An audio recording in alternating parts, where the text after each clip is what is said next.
د توبې دپاره علما یو څو شرایط یې ښودلي. نن انشاءالله د توبې د ویستلو طریقه کار زده کوو، د توبې فضایل او الله د انسان کومه ګناه چې دی په توبې سره معاف کوي، چې برې او درې څلور شپو کې په الله باندې د خپل جرمونه معاف کو. صغایر الله د رجوع په ذریعې سره معاف کړل. انشاءالله کبایر به خپل بوزې طرف ته ناړو په دې روژه کې به په رب باندې خپل بخو د جړا په ذریعې سره او د توبې په ذریعې سره. د توبې دپاره یو څو شرایط دي چې که دا شرایط درې انسان په توبه کې و نو دا توبه الله درې انسان قبلی. هغه که هر څومره لویه توبه وي، هغه درې شرایط دا دی چې انسان کم جرمونه کړي دي. نمبر 1 دی په ماضي کې چې کم جرم د کړی په هغې باندې به دی خپیمان او ستومانی، نو بیا به هله دی توبه وباسي. دویم نمبر اوس فلحال به دی هغه ګناه پرېږدي چې ربه نور به یې نه کوم، نو بیا د توبه معتبره ده. او دریم نمبر دی به په مستقبل کې د عزم وکړي چې خدای بیا به دا جرم نه کوم. نو که دا درې شرطونه ستا به توبه کې و. نمبر 1 چې کم دی د ماضي سره تعلق لري، چې مخکې تا کم دور کې کم ګناه کړی په هغې باندې ستومانی. نمبر 2 د حال سره تعلق لري،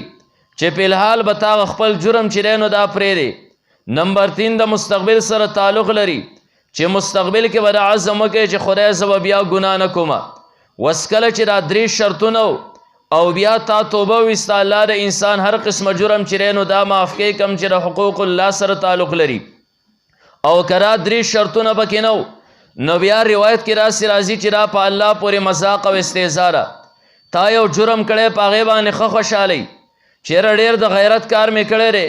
ته په خپله ګناه باندې ښه خوشحالی او بیا یې ته خدای زما توبه دی، نو دا توبه نه ده، داسې ګپ لګې ته. یا فلحال یو جرم ته اوس کې لګیایي او هغه جرم ته پرېږدې نه او ته خدای زما توبه ده، نه دا هم توبه نه ده، دا په رب پورې مذاق ته کې. او دغه شانتې په مستقبل کې که ستا دا اراده وه چېرې که بیا هم داسې مقراله نو دا ګناه به بیا کومه، نو اوس دا هم ستا توبه نه ده، داسې ته ګپ لګې. تیر شوي کار باندې به ته ندامت اختیار کې، ته به په هغې باندې ستومانی. فلحال به دا کار پرېږدې مکمل طور، او مستقبل کې به بیا دا اراده وکړي چې خدای بیا به دا جرم نه کوم. نو انشاءالله دغه اصول به مد نظر ساتو او رب ته به د هر یو جرم نه چې دی نو په دې رمضان مبارک کې توبه وباسو، چې خدای کم کارونه مخکې من کړي په هغې باندې ستومانه یو. خدای اوسې فلحال پرېږدو منګه، الله په آینده او مستقبل کې زمونږ اراده داره او زمونږ عزم داره، خدای بیا به یې نه کوو. ها البته هغه بیله خبره ده چې یو انسان د دریو شرطونو مطابق توبه وباسي او مستقبل کې بیا شیطان او نفس دوکه ګناه وکړه، نه چې بیا دا توبه قبلیږي، نه بیا هم توبه قبلیږي. خیر دی دی بار بار راځي را درې شرطونه د دې ذهن کې حاضر ساتي، او که بیا په مستقبل کې ردنه بیا جرم شو، خیر دی بیا د الله طرف ته رجوع وکړي، الله توبه بیا قبلی. ذکر حضرت ابو هریره رضی الله تعالی عنہ یو تفصیلی روایت ته، حضرت ابو هریره رضی الله تعالی عنہ فرمایي انه سمع رسول الله صلی الله علیه وسلم یقول، د نبی علیہ الصلوۃ والسلام نو اوریدل چې رسول الله مبارک چې کوم دی نو فرمایل ان عبدا اصاب ذنبا، یو انسان ګناه ته ورسېده، ګناه وکړه، فقال او دی انسان بیا دا وی یا رب انی اذنبت ذنبا فاغفره، خدای ما ګناه کړی دی، رب دا ګناه زما معاف کې. الله په دې باندې ډېر سخت خوشحاله شي. او فقال الله فرمایي فقال له رب، الله دې انسان ته وایي علم عبدي ان له ربا، زما دې بنده ته را پته رشي د دې بنده لپاره یو رب دی، یغفر الذنب،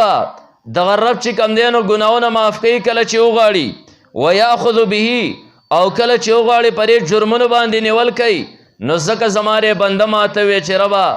انی اذنبت ذنبا، خدای ما ګناه کړی دی، فغفره، خدای وی بخي. الله فرمایل فغفر له، نبی علیہ السلام فرمای الله دې انسان ته ګناه معاف کو. ثم مکث ما شاء الله، بیا الله چې څومره غوښتله انسان ګناهونه نه کول، د ګناهونه نه منو. ثم اصاب ذنبا آخر، بیا دې انسان دوباره بله ګناه وکړه. دې پورې درته رادیس ویمه چې که چېرته یو انسان جرم وکړي او ده را اراده کړی چې خدای په تیر کار ستومانه یم،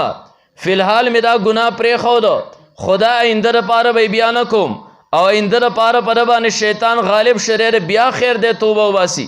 الله بار بار د انسان جرم معاف کوي. نو کله چې الله د انسان ته نبی علیہ الصلوۃ والسلام فرمای معافی وکړه ثم مکث ماشاء الله بیا دا انسان چې څومره خدای غوښتل د ګناه نه بچو ثم اصاب ذنبا آخر بیا دا انسان یو دوباره ګناه طرف ته چې نو دا ورسېره او کله چې د دوباره ګناه وکړه قال دی انسان بیا وی ثم اذنبت ذنبا آخر خدای ما یو دویم جرم وکړه بل جرم مې وکړه فقال یا ربی انی اذنبت ذنبا خدای ما گناہ وکړه آخر یو بل فغفره لی خدای را بل گناه راته معاف کې زول دی راته معاف کړو په دې هم رب ډیر زیات خوشحاله شي او قال ربه الله فرمایل علم عبدی زما بنده تر علم او پوهه ده چې ان له ربا درې بنده یو رب شته یغفر الذنب ویاخذ به چې وغواړي نو الله چې کوم دی نو جرم انسان ته معاف کوي او که وغواړي الله تعالی پرې باندې نیولم کوي فغفر له دوباره الله دی انسان ته مغفرت وکړه هغه ګناه ورته معاف کړه او بیا نبی علیہ الصلوۃ والسلام فرمایل ثم مکث ما شاء الله بیا څومره چې الله غوښتره انسان د ګناه نه منو ثم اصاب ذنبا آخر بیا په دریم ځل باندې بیا ګناه ته ورسېره او بیا دی انسان فقال یا ربی اے زما ربا انی اذنبت ذنبا فاغفره لی خدای ما په دریم پیر باندې ګناه وکړه الله ما ته معاف کړي الله چې کوم دی فقال ربه الله د تو فرمای علم عبدی ان له ربا زما بنده تر علم دی چې ردی او رب شته یغفر الذنب چې ګناونه معاف کوي کله چې وغواړي ویاخذ به او که وغواړي پرې ګناونه باندې نیول کوي فقال ربه الله چې کوم دی نو پرې دریم ځل هم فرمای غفرت لعبدی ما خپل بنده ته مغفرت چې کوم دی نو وکړه فلیعمل ما شاء چې غواړي کوي دی یعنی جرم دی کې او توبه لري وباسي الله دې انسان جرمونه چې کوم دی نو دا معاف کوي نو کله چې تاسو را درې شرطونه مخکینی دور کې چې کوم دی تاسو په خپل ګناه باندې ندامت اختیار کړئ ستومانتیا به اختیار کړئ چې رب ما جرم کړی دی فلحال به ګناه پرېږدوئ مستقبل کې به اراده وکړئ چې رب بیا به یې نه کوو او که مستقبل کې ربان بیا شیطان غلبه وکړي نو خیر دی بیا رب کائنات طرف شه بیا چې کوم دی نو الله درې انسان دا توبه چې نو دوباره بیا هم قبلوي په دې وجه باندې د نبی علیہ الصلوۃ والسلام روایت ته الله چې کوم دی د انسان مسلمان د پاره د توبې دروازه را کولا او ساتلې ده او دا د الله یو خاص رحم دی په دې وجه حضرت عبدالله ابن عباس رضی الله تعالی عنهما د نبی علیہ الصلوۃ والسلام د تر زویره دی وایي چې قالت قریش للنبي صلی الله علیه وسلم یو پیر د مکی قریش را لنبی علیہ الصلوۃ والسلام ته وی ادعو لنا ربک یا رسول الله د خپل رب نه دی وغواړه یجعل لنا صفا ذهبا چې موږ تر صفا دا ډېرې چې کم دی نو دا د سونې وګرځئ زبردست روایت ته غور سره واورئ قریش رالل نبی علیہ الصلوۃ والسلام ته وی د خپل رب نه لږ وغواړه چې د صفا دا غونډې موږ تر سونې وګرځئ نبی علیہ الصلوۃ والسلام ته چې کله دا وی او بیا قریشو دا لوزم د رسول الله مبارک سره وکړه فإن اصبح ذهبا کچرته کې را ډېرئ د صفا چې کم دی نو سونه وګرځېره اے پیغمبر منگ بستا ادبا چې کم دی نو وکو فدعا ربه نبی علیہ الصلوۃ والسلام د خپل رب نه دعا وکړه رب د مکې قریش راغلی رب تا د پتر زمان یو مطالبه کړی را چې رې صفا دا ډېرې دی رسونی شي منگ به پتا باندې ایمان راوړو خدای د صفا دا ډېرې چې کم دی نو سونه کې فاتاه جبرائیل علیہ الصلوۃ والسلام نبی علیہ الصلوۃ والسلام ته جبرائیل علیہ الصلوۃ والسلام راغی فقال جبرائیل علیہ السلام وی ان ربک یقرئک السلام اے نبی علیہ الصلوۃ والسلام ستار رب پتا باندې سلام وی ويقول لك او بیا تا ته وی ان شئت اے پیغمبر ک تغواړي زبر سپارا ډېرې دا چې کم دی سونه وګرځوما خو فمن کفر منهم دا غې نورستهم کچا پر قریشو کې کفر وک فانی اعذب عذابا لا اعذب احدا من العالمین دا سی عذاب ورکم چې په تمام عالم کې می چاله نه ورکړي زکه الله یو انسان لا تر هغه وخت پورې داسې به د یو نبی امت نه غرقو تر څو پورې چې هغه امت پر خپل مرضی مطالبه وکړه او معجزه به طلب کړه او بیا به په هغه معجزه کې اخوا دی خو کړل رب کائنات په بیا غرقول اخیرنه خبره زبردست خبره پیغمبره که ته غواړې د صفا ډېرې به د سونې کم خو که بیا هم دی کفر کو دا سزا به ورکم چې په تمام عالم کې چې کم دی نو چا به داسې سزا نه سکلی او ان شئت پیغمبره که ته غواړې فتحت لهم باب التوبه والرحمه زه به خلکو له توبې دروازه پرانځم، زه به دیو دپاره د رحمت دروازه پرانځم. کله هم چې د دې انسان زړه دا د ګناه نه مړ شو راغی ما ته توبه وباسي، زه به یې توبه قبلومه. که دا کافر د کفر نه توبه وباسي، که دا مسلمان عاصي او ګناهګار دی د ګناه نه توبه وباسي، زه به یې معاف کومه او زه به د خپل رحمت دروازه د دیو دپاره کولا وکم. نبی علیه الصلاۃ والسلام مشفق په خپل امت باندې، پیغمبر علیه الصلاۃ والسلام ته پته وه چې کله صفا ډېرې د سونې جوړه شي دا خو دنیا د ختمه بشي. نبی علیه الصلاۃ والسلام فرمیل بل باب التوبه والرحمه، خدای د صفا ډېرې د سونې مه جوړوه بلکې زما پرې امت باندې دروازه د توبې پرانځه، دروازه د رحمت پې پرانځه. نبی علیه الصلاۃ والسلام زموږ او ستاسو لپاره مشفق، زموږ او ستاسو لپاره انتخاب د توبې د دروازې وکړ. نن د انسان دپاره د توبې دروازه مکمل طور باندې کولاوه ده او د انسان دا دروازه به د کم وخته پورې کولاوي تر څو پورې چې نور د مغرب د سیډه نه راختلی او تر دې پورې نبی علیه الصلاۃ والسلام فرمیل ان الله یقبل توبة العبد، الله د انسان توبه چې کم دی نو دا قبلی مالم یغرغر، تر دې پورې دا انسان د غرغرې حالت ته نه رسېدلی. د غرغرې حالت دې ته ولی شي چې د انسان د تمام جسم نه روح راغونډ شي، مرۍ ته راورسېره او دی بیا راسې خرړاری کوي، دغه حالت د غرغرې دی. ځکه اسرائیل علیه السلام د ده اطرافو نه روح راغونډ که، د اسرائیل علیه السلام هم ولیده د چې کم دی د آخرت مشاهده وکړه. اوس دغه ټیم کې د ایمان هم غیر معتبر، دغه شان دی چې کم دی د توبه هم دا نه قبلیږي. تر هغه وخته پورې الله د انسان توبه قبلی. عزتمندو نن زمونږ روح هم په بدن کې چلیږي، د توبې دروازه هم کولاوه ده، نور لا د مغرب د سیډه هم نه دی راختلی. انشاءالله زمونږ سره 3-4 شپې پاتې دي، صغایر الله په خپل رحم سره معاف کړل، روجو د نیو په ذریعې سره. انشاءالله کبایر به دا د الله نه په توبې او په فریاد سره انشاءالله چې کم دی نو دا معاف کو. او کله چې د وړوکي اختر مونځ کوو انشاءالله د خپل رب نه به دا امید لرو چې کله د عیدګاه نه واپس کېږو الله به مونږه د ګناهونو نه صفا چې کم دی نو دا کور ته لیږي. په دې وجه باندې حضرت معاذ بن جبل رضی الله تعالی عنہ د نبی علیه الصلاۃ والسلام مشهور صحابي دی. حضرت معاذ بن جبل وی قلت یا رسول الله، ما وی اے د الله رسوله اوصنی ما ته لږ وصیت وکړه، ما ته چې کم دی لږ نصیحت وکړه. قال نبی علیه الصلاۃ والسلام عجیبه خبره وکړه. رسول الله مبارک فرمیل علیک بتقوى الله ما استطعت، تر الله نه یریږه څومره چې ستا وس او طاقت دي. واذکر الله عند كل حجر وشجر، دا الله ذکر د هرې ګټې سره، دا الله ذکر د هرې ونې سره کوه. او وما عملت من سوء، کله چې تا یو بدي وکړه او تا جرم وکړه نو بیا به څه کې فاحدث له توبه، دغه رب ته چې کوم دی د هغه جرم توبه وباسه. او توبه به څنګه وباسي؟ السر بالسر، که چېرته کې جرم دی په پټه سره کړی رب ته په پټه سره توبه وباسي. او دغه شانته والعلانیة بالعلانیه، که چېرته اعلانیه تا جرم کړی رب ته توبه هم چې کوم دی نو اعلانیه وباسه. په دې وجه الله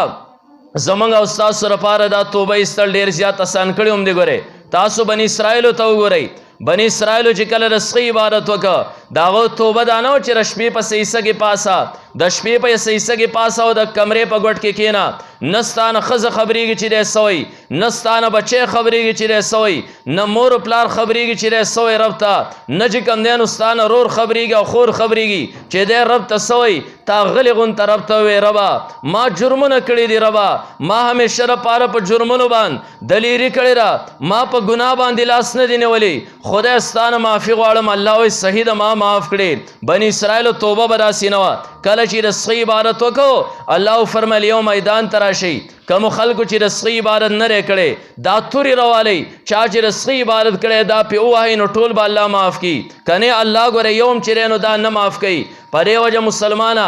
نن د توبې دروازه مکمل طور باندې کولاوه ده. الله چې کوم دی نو شپه ورځ ستا رابلي. د نبی علیه الصلاۃ والسلام حدیث دی الله د ورځې لاسونه خواره کړي، د شپې چې کوم دی نو ګناهګار ته چې د شپې ګناهګار راشي او الله ته توبه وباسي، الله د ورځې د شپې چې کوم دی لاسونه غوړولي د پاره دی چې د ورځې ګناهګار راشي الله ته توبه وباسي. یعنی الله د شپې هم د توبې دعوت ګناهګار له ورکوي، الله د ورځې هم چې کوم دی د توبې دعوت هغه ګناهګار له ورکوي. پرې وجه باندې هر قسمه جرم د انسان دا معاف کیږي. الله چې کوم دی ډیر غفور رحیم ذات دی. مسلمان په توبه باندې خوشحالیږي هم نو ښه دا نه چې تا الله ته توبه وباسي او بیا وګورئ صحابو نه لږ طریقې زده کوي. دا خبره ذهن کې یاد ساتئ انبیا چې کوم دی نو دا معصوم د نبوت نه مخکې هم د نبوت نه وروسته هم صحابو نه ګناونه شوي خو د خپلې توبې په ذریعې سره په رب باندې بخلي دي او الله چې کوم دی نو فوراً معاف کړي. عمران ابن حسین رضی الله تعالی عنہ یو روایت را نقل کوي تفصیلی روایت دی ان امرأة من جهینا د جهینا قبیله یو ښځه نبی علیه الصلاۃ والسلام تراله اتت رسول الله صلی الله علیه وسلم نبی علیه الصلاۃ والسلام تراله وهي حبلى من الزنا زنا د وجه نه د دې حمل شو ماشومې په خېټه باندې فقالت دې زنانه وې دا خبره ذهن کې یاد ساتئ هغه دور کې چې کوم دی نو خلک ډېر زیات پاک که چېرته شیطان به غالب شو جرم به ترې وشو دا به تر هغه وخته پورې بېقراره و تر څو پورې په دې باندې به سزا نه وختلې. نن پرې دور کې یو انسان به په ګناه باندې ولیدی شي او د خپلو ګناهونو د پټولو دپاره قسم قسم عربي استعمالوي. او چا لیدلي نه خو رابلل یا رسول الله پاک مې کا هغه زنانه راله نبی علیه الصلاۃ والسلام ته یا رسول الله اصبت حدا زه د حد او د سزا چې کوم دی نو مستحقه ګرځېدلې ما فاقمه علی یا رسول الله په ما باندې حد قایم کا زه چې کوم دی نو شادي شده زنانه یم زما را ماشوم د زنا نه دی ما چې کوم دی نو رجم کا سنسار مې کا دا حد را باندې قایم کا. فدعا النبي صلی الله علیه وسلم ولیها نبی علیه الصلاۃ والسلام دا غي ولی او مشر را وخته او بیا غ مشر ته وی احسن الیها دا کور ته بوزه او درې سره په الحال خصلو کوا فاذا وسعت کله چې ردی ماشوم پیدا شو فاتنی بها او بیا مال چې کم دینو راولا ذکر هغه ماشوم بوس چې کم دینو هم درې په خېټه باندې مري هغه غریب څه جرم کړی ری کله چې ماشوم وزېږید بیا را ښځه راوله زه به پې سزا چې کم دینو قایم کم ففعلا سړي هم هغه شانتې وکړل کور ته یې بوتله او کله چې ماشوم وزېږېره هغه زنانې راوسته فامر بها النبي صلی الله علیه وسلم نبی علیہ الصلوۃ والسلام حکم وکړ دا رجم کوي سنگسار کوي. روایت کی راځي فشدت علیها ثيابها درې کپڑے پرې باندې مضبوطی وتړل شي ځکه یو میدان کې بڑا پکړن وشته کی رجم کیږي وا اسینه چې زنانه را پردی وشلیږي بے پردگی چرترا نشي کپڑے پرې باندې لپاس وتړل شي ثم امر بها فرجمت بیا حکم شو د دې چې دا رجم کوي کله چې رجم کړي شو ثم صلى عليها نبی علیہ الصلوۃ والسلام پرې جنازې منځ کو فقال له عمر غور سره وس فقال له عمر فاروق رضی الله تعالی عنہ نبی علیہ الصلوۃ والسلام ته یا رسول الله تصلي عليها یا رسول الله اے د الله رسول ته پرې باندې منځ کې وقر زنت او دی خو زنا کړو دا خو یو ګنده زنانه وا ته پرې باندې جنازې منځ کې قال نبی علیہ الصلوۃ والسلام فرمایل لقد تابت توبه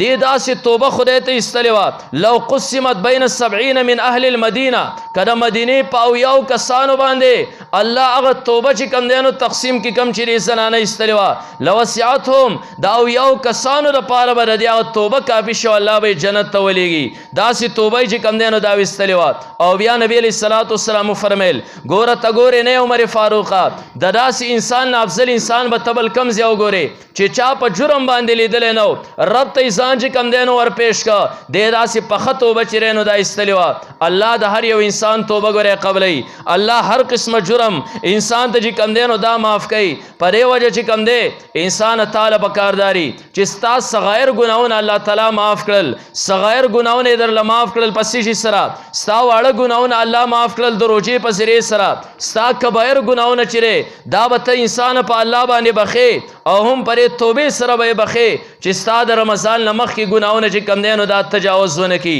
نو د دې وجې نه ما دا روایت تاسو ته بیان کړل چې زمونږ سره فقط یو څو شپې پاتې دي رب ته وژاړئ د رب نه وغواړئ د رب رحمت ستا انتظار کې انسانه ستا په مغفرت او بخلې کې د الله پر ذکرو کې وخت نه لګي صرف وخت ستا په پاسېدو کې چې کم دی نو دا لګي انسان یو ځل چې کم دی نو الله ته پاسه او دا درې شرطونه چې کم دی دا په ذهن کې مد نظر ساته د دې دریو شرطونو مطابق توبه الله توبه سا الله ستا هر قسم جرم چې کم دی نو دا معاف کوي. مولانا روم رحمت الله علیه یو عجیب واقعه لیکلی را د زړه د اخلاص چې کوم یو انسان توبه وباسي الله درې انسان دا ګناونه مکمل طور باندې ختم کی. مولانا روم رحمت الله علیه چې کوم دی هغه عجیب خبر ولیکله یو واقعه لیکلی را چې یو دور کې یو بادشاه او هغه بادشاه چې کوم دی خپل کور د پاره زنانو د پاره غلامان ساتلې وې، خادمان ساتلې وې، او د ځان دپاره چې کوم دی نو سړي نوکران ساتلي وو. خپل کارونه به یې په نوکرانو کول، د خپلو لوڼو او د کور د نګیندو دغه شانتې د خپلو ښځو کارونه به یې په خادمانو باندې کول، چې هغه خادمانو به د ده لوڼو له او زنانو له د ده نګیندو له چې کوم دی نو سر دا هم منګزه تیل به یې لګول، مکمل خدمت به یې د هغې کو. یوه خادمه ده چې د هغې نوم نسو دی، او دا نسو چې دی نو دا نارینه و، دره ږیره نه راتله، فطرتن غونته کې را کوساو، ږیره برایت یې نه راختل، او دغه نسو چې کوم دی نو دره شکل هم د زنانو په شانتې و. د یخته مکمل طور باندې غټ کړی او د ښځو په شان داسې چونټې کړی به یو، داسې سترګې به یې تورې کړې، چا به نه پېژنده چېرې دا نارینه دی او که را زنانه دی. بادشاه په ده باندې دا ګمان وکړه چې دا چېرته زنانه ده، نو دی د دې په خادمانو کې و، ورته ویې چې ته دلته نه نارینهو په منځ کې خدمت مه کوه، لاړ شه زمونږ کور ته او هلته کې زما د لوڼو او د ښځو چې کوم دی او د نګیندو خدمت کوه. مولانا روم رحمت الله علیه وایي چې کله هغه نسو دننه لاړ کور کې، دی خو دننه پټ نارینه دی، چاته هېڅ پته نه لګي، دی خفیا خفیا په ګناه کې اخته دی، خو څوک په ده باندې خبر نه لري چې دا نارینه دی، ځکه د ده شان و شوکت مکمل طور د زنانو. څو کلونو پورې دی لګیا دی د باچا لوڼو له، هغه شهزادګانو له یخته چې کوم دی نو دا غوړی سرونه ورله اینځي او دغه شان د باچا د ښځو خدمت کوي. الله یو پیره چې کوم دی اراده وفرمیله د دې نسو د توبې چې نسو ته زما یو بندی، ته داسې چې کوم دی د غفلت شکار شوی، ته داسې په یو جرم کې چې رینو اختی او تر کم حده پورې به ته اختی. یو ورځ چې رینو هغه راله چې د دغې نسو چې د کومو زنانو خدمت کو، په هغې کور کې د بادشاه چې دی د یوې لور نه یو ملغلره ورکه شوه، او کله چې ملغلره ورکه شوه بادشاه تر هغې خبر ورسېده چې ستا د لور نه ملغلره ورکه ده. بادشاه راغی وی مکمل طور دروازې بهر بندې کوي، څومره خادمان شیریداري د خپل ځای نه نه خوځي، بهر ترې نه وځي. اوس په تفتیش شروع کېږي، اله وګورئ دا ملغلره غیر چاپېره که میلاو شو خو فبها و نعم السیره، که میلاو نه شوه بیا به دې خادمانو چېرته په بډه کړي، یا به چېرته جامو کې پټه نیولي، بیا به چې کوم دی زما زنانه دا خادمان یې داسې په لین کې ودرئ، او د یوې خادمې کپړې به مکمل طور باندې لرکوي، او هغه ملغلره چې کوم دی نو دا به ګوري، هسې نه چې دیو چېرته ملا پورې تړلي یا یې په بډه کړي. په دې وجه باندې نسو هم لین کې ودرېده. دی سوچ کوي چې ربه نن که زما کپړې لرې شوې خدایه، زه خو یو نارینه یم خدایه، زما په سترګو باندې غفلت پردې راغلی وې، خدای ما همیشه دپاره ستا نه بغاوت کړو، خدای زما زړه کې چېرته دا نه راغلی چې زما رب چې کوم دی نو ما ته ګوري، که دلته بادشاه په ما باندې نه دی پوه چې دا نارینه دی او که دا زنانه ده، ربه تا خو زه پیدا کړی وم، ربه زما ستا طرف ته سوچ قدر له هم نه و درغلی، اوس خو چې کوم دی نو دا په لین کې مونږ ولاړ یو، زما جرم به نن ښکاره کېږي، خدای اوس زما د زړه د خلاصه توبه ده، ربه دا لوز در سره کومه چې په شتو کړو باندې ستومان یم، خدای دا جرم به زه اوس پرېږدم، زه به د دې ځای نه مکمل طور باندې نوکري پرېږدم، خدای ستا د دین طلبګار به شم، او زه به تر وفاته پورې خدای د سترګې د رب ستا نافرماني نه کوم، زما ستا سره دا لوز دی خدای یو چانس راکړي او زما توبه چې نو دا قبوله کړي. کله چې د دې نسو نمبر راغی د نورو ټولو تفتیش شو، کله چې د ده نمبر راغی دی روان دی مخکې تفتیش له ورځي، اوس به د ده کپړې لر کېږي، او دا نسو په زړه زړه کې چې کوم دی نو رب ته جړا او فریاد کوي. فوراً اعلان وشو ورته وایي د کومو خلکو تفتیش شي او دغه وشو دا خفه کېږې ما، ځکه چې بهترینه ملغلره ورکوه، او نسو چې کوم دی بس دی نور د ده تفتیش ما اخلی، دا پرېږدوئ ځکه چې ملغلره میلاو شوه، دی د هغه ځای نه ووته. ربه زما توبه په داسې ټیم کې تا قبوله کړه، ځکه ما د زړه د خلاصه تا د توبه ویستلې وه، خدای ما ستا سره لوز کړی دی، انشاءالله په دین باندې به زه همیشه دپاره چې کوم دی نو دا قایم یم. نو انشاءالله داسې د نسو غونته کې د زړه د خلاصه به رب کائنات ته انشاءالله په دې اخرنو یو څو شپو کې توبه وباسو چې ربه تا خو رحم وکړه، موږ لرې داسې بهترینه میاشت را کړې وه چې هغې کې زموږ مغفرت او زموږ بخښنه دا ډېره زیات اسانه وه. خدای فرض تا په یو باندې بدلول، خدای نفلونه تا په فرض باندې بدلول، خدای پاک دومره هغه زموږ سره د مغفرت چانس و چې زموږ دشمن شیطان تا زموږ نه تړلی، خو د هغې باوجود موږ جرمونه پرې نه ښودل. الله واړه واړه ګناهونه تا درې توبې په درې روژې په ذریعې سره موږ ته معاف کړل. خدای د لوی ګناهونو موږ ته د توبه وباسو، او بیا به انشاءالله چې کله الله ته موږ توبه وویسته، بیا تاسو چې کوم دی د دې خبرې ښه مشاهده کړې ده چې کله یو کپړه ګندای او دې کپړې باندې هر قسمه خیرې لګېدلي، پرې باندې هر قسمه ګندګي لګېدلي، پرې که یو داغ نیم بل ولګي نو پرې باندې عیب نه ښکاري. ګورې او کله چې دا کپړه مکمل طور سړی په صرفو باندې وینځي، مکمل صفا شي، پرې باندې بیا معمولی داغ هم بد لګي، پرې باندې که یو ماشه کینې بیا هم ډېر زیات بد لګي. انشاءالله که رب کائنات منګه د دې روجې په ذریعې سره د ګناهونو نه صفا کړو، رب ته به توبه وباسو. که رب کائنات منګه د توبې په ذریعې سره د ګناهونو نه صفا کړو، انشاءالله بیا به خپل نفس په ګناهونو باندې دا نه ګنده کو. آینده لپاره به عزم کو چې خدای اوس په دې روژه کې زموږ مغفرت ته نصیب کا. خدای په بوزه کې چې کوم دی زموږ ستا سره لوز دی چې بیا به جرمونه نه کو. خدای که زموږ سترګو جرمونه کړي، انشاءالله موږ به کوشش دا کو ستا نه به غواړو خدای چې موږ له توفیق راکړي زموږ سترګې صحیح استعمال شي، زموږ غوږونه غلط استعمال نشي، زموږ ژبه او اندامونه چې کوم دی دا غلط استعمال نشي. نو همدغه درې شرطونو په بنا باندې رب کائنات ته توبه وباسئ.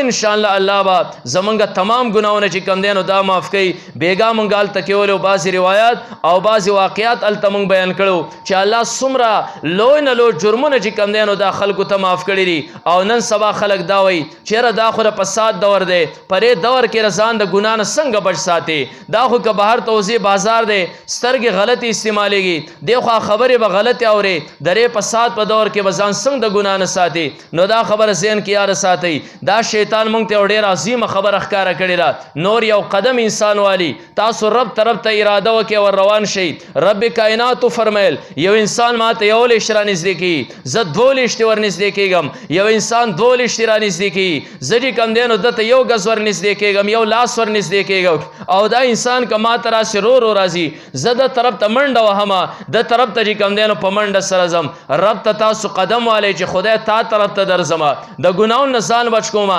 الله بیا تا ګناهونه لګورې چرته هم نه ورکوي. ښه مولانا شرف علي تانوي رحمت الله علیه عجیبه چې کوم دی نو تشریح کړې ده. هغه وایي د دې مطلب داسې دی لکه څنګه یو ماشوم بچی دی قدم والي، او دغه ماشوم بچی دا چې کله قدم والي مور و پلار ته در قدم داسې ډېر ښکلی لګي چې دی پاسي او بیا راغورځېږي، پلار ترې راسي په شاته باندې لاړ شي او زیه راځه، دی پاسې قدم والي او چې څنګه راغورځېږي پلار دومره تیزه منډه والي چې دی ځمکې ته نه یې پرېښودی راوچته کړي او دا ځان پورې جوخ کړي. همدغه شان چې دا انسان الله ته قدم والي، خدای زما توبه ده د جرمونو نه، آینده لپاره زما عزم دی چې زه به جرم نه کومه. دا انسان الله ته چې کوم دی نو قدم والي، الله وایي زه به هم تا جرمونو غورځېدو ته نه پرېږدمه. دا انسان الله چې کوم دی نو راپورته کړي. خو موږ چې مولانا شرف علي تانوي رحمت الله علیه عجیبه مثال ورکړی دی چې موږ ذهن باندې دا بت کېنولی دی چې د دې فساد په دور کې د سړی د ګناه نه په دې دور کې خلک وایي په حلالو پسې به حلال شي، خو چې کوم دی نو حلال به بیا نه مومې. دا خو دور د حرامو دی. په دې دور کې څنګه غوږونه بچ کې، لاس و خپې څنګه بچ کې، سترګې څنګه بچ کې، ته رب طرف ته قدم والا. کم قدم چې تا واغسته ستا په وس کې دومره چې تا الله طرف ته روان شي، مخکې به لارې انشاءالله الله سپړي. مولانا شرف علي تانوي رحمت الله علیه وایي د دې مثال دې سره لکه د روډ په غاړه باندې انسان ولاړ دی. تاسو وکتل د روډ په غاړه باندې سپیردار ولاړ دی، ونې ولاړې دي، تاسو یو میله پورې لرې ګورئ خلک وایي دا ونې د روډ پرې منځ کې دي، داسې ښکاري که نه. کله چې را ګاډی مخکې روان یم دا لار داسې کولاویږي ته ویل که را ونې خو سیټ ته دي، خو چې هلته بیا ګورې ته هغه ځای کې لار داسې تنګه شوې ده او دا ونې روډ پرې منځ کې دي. هم که ته د دې ځای نه څه کوې چېرې د حرامو نه سړی زنګسن نه بچ کوي، تا ته هسې هغه لار بنده ښکاري مخکې، ته وایې سترګې څنګه سړی بچ کوي، لار درته مخکې بنده ښکاري، خو ته خو قدم واله که نه، ته دې پرې لار باندې روانې روډ رو رو انسان ته مخکې کولاو چې کوم دی نو دا ښکاري. په دې وجه تاسو طریقه زده کوي د هغې پیغمبر نه کم پیغمبر چې حضرت یوسف علیه السلام زلیخې چې کوم دی د ګناه دپاره په 2 دروازو باندې یوسف علیه السلام دننه که، او په کومه دروازې چې دننه کوي تاله پسې لګوي، بله دروازه باندې دننه کوي تاله پسې لګوي. کله چې 2 دروازې پسې تالې ولګولې یوسف علیه السلام یې په 2مه دروازه باندې دننه کېنو او ورته وویل چې هی ته لږ دې خوا راشه. یوسف علیه السلام ورته معاذ الله پناه غواړم په الله سره، زه به چرته ستا خواله در نشم. حضرت یوسف علیه السلام باندې زلیخې چې کوم دی نو حمله کوله. یوسف علیه السلام ته راپته چې دې دروازې ته هم تاله، بلې دروازې ته هم تاله، بلې دروازې ته هم تاله، خو د یوسف علیه السلام په وس کې خو دومره و چې دروازې پورې خو منډه ووهي که نه. سبا خو ته الله را تپوس کولی شي چې یوسف علیه السلام دا 9 قدمه دروازې پورې دا خو دې روس کار و که نه، د خپل وس کار خو به دې کړی و که نه. یوسف علیه السلام د خپل وس کار وکړه، دروازه چې کوم دی تاله ماته شوه. یوسف علیه السلام ته یو دروازه کولاو شه، مخکې خو بیا په وس کې و چې بلې دروازې له لاړ شي. دویمه تاله هم چې کوم دی نو ماته، بیا خو په وس کې و درېیمې له ورشي. دریمه تاله هم چې دی نو ماته. یوسف علیه السلام وو دروازو باندې بهر ته ووته، ځکه د خپلې حصې کار وکړه. الله مخکې چې کوم دی نو لارې درته کولاو کړې. مسلمانه ته خو لږه اراده وکړه که نه، ته په حرامو کې اخته یې، لږ عزم خو وکړه چې خدایه زه چې کوم دی نو بیا لپاره به حرام نه کومه. الله به تاله دروازې مخکې سپړي، الله به د حلالو بندوبست تاله وکړي، الله چې کوم دی نو د جرمونو نه به تا ساتي. نو انشاءالله په دې رمضان مبارک کې به رب کائنات ته د زړه د اخلاص توبه وباسو د خپلو جرمونو، او آینده لپاره به انشاءالله اقرار کوو چې خدای زمونږ عزم دی، خدای خو موږ ته ته نیکې لارې اسانې کړي او موږ د هر طرفه د خپلو جرمونو نه چې کوم دی نو دا بچ وساتې. الله تعالی دې موږ له د صحیح توبې توفیق راکړي، او الله تعالی دې د صحیح اعمالو توفیق موږ له راکړي، او الله تعالی دې پر یو څو خبرو باندې موږ او تاسو له عمل کولو توفیق راکړي. واخر دعوانا الحمد لله رب العالمین.